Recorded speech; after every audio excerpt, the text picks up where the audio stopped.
Здравейте, приятели! Предполагам сте видели в последно време, че между така добре оформените корици на клиповете, които ви качвам, от време на време се появяват и снимки от мачове на Левски. Днес реших да споделя с вас защо Левски е такава част от моя живот и защо съм решил да подкрепям Левски. На първо място, за мен Левски е повече от отбор. Това е символ на свободата. По време на тези 45 години комунистическа власт, гидката на Левски е било едно от малкото места, където е можело въобще да си позволиш да говориш против властта. Не спокойно, разбира се, следвали са репресии, побоища и така нататък.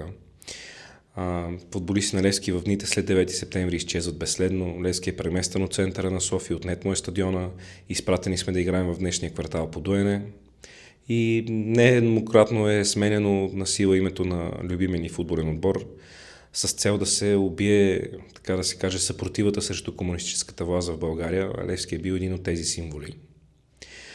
Гидката на Левски е и ще продължава да бъде бастион на антикомунизма в България. Така че това за мен е основна част от това да избера да подкрепям Левски. Не на последно място, разбира се, и семейната ми история. Дядо ми лека му пръст беше голям лескар.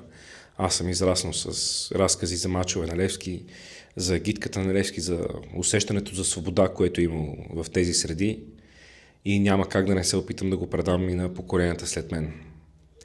Затова ще завърша клипа с едно нещо, което много често се повтаря на стадионите от гидката на Левски и смятам, че ще продължава да бъде така и преди, и сега. Левски значи свобода.